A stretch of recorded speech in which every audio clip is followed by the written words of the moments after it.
Star.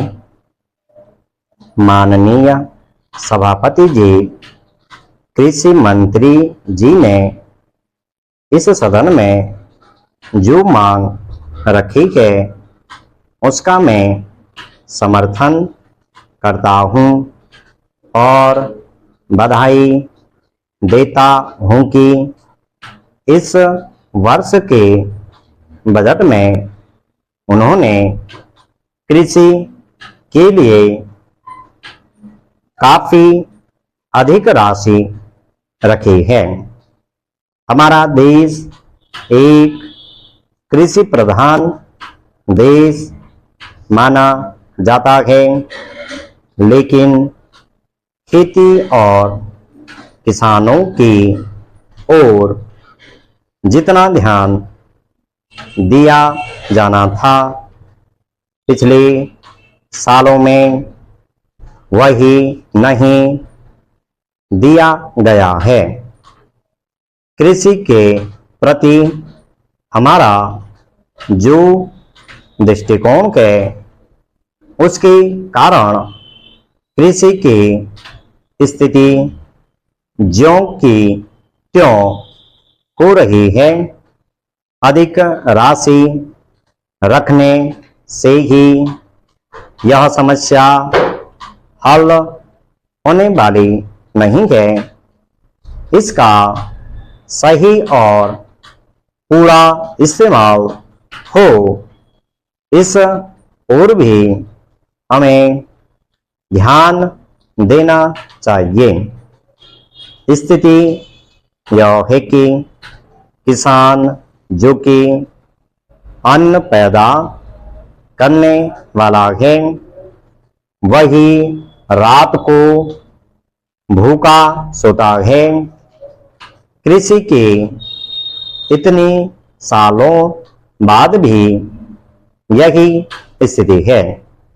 इसको समाप्त करने के लिए हमें शीघ्र ही नीति में कुछ सुधार करना पड़ेगा। ऐसी स्थिति अधिक समय तक नहीं चलनी चाहिए। मैं माननीय कृषि मंत्री से प्रार्थना करता हूं कि इस बारे में तेजी से काम हो।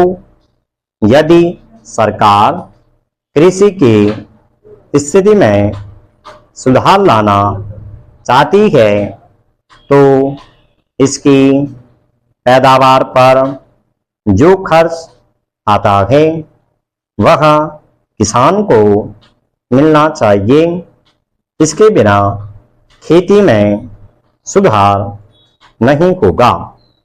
इस बारे में सबसे पहले जो करने की बात है वह है कृषि पर आने वाला खर्च किसान को मिले। कृषि के विकास में सिंचाई का महत्वपूर्ण स्थान है। सिंचाई के साधन उपलब्ध न होने के कारण हमें जितनी पैदावार मिलनी चाहिए उतनी नहीं मिल पाती। हमारी अधिकतर खेती वर्षा पर ही निर्भर करती है। यदि समय पर वर्षा नहीं होती है तो पैदावार नहीं होती है। सिंचाई से हम अधिक अन्न पैदा कर सकते हैं। इसलिए मैं निवेदन करना चाहता हूं कि सिंचाई की जितने भी सुविधा हो हमें किसानों को देनी चाहिए। बजट में जो रकम रखी गई है वह और अधिक होनी चाहिए। महोदय, बाढ़ भी हमारे देश में एक समस्या है। इतने बड़े देश में एक भाग में सूखा पड़ता है और दूसरे भाग में बाढ़ आती है। बाढ़ को रोकने के सारे उपाय बेकार हो जाते हैं। इससे भी खेती को नुकसान होता है और पैदावार पर असर पड़ता है। हमारे खेतीहर मजदूरों के बिना काम के रहना हमारे खेतीहर मजदूरों के बिना काम के रहना पड़ता है और उनके परिवारों की कठिनाइयों का सामना करना पड़ता है। मैं समझता हूं कि सरकार इस ओर ध्यान दे।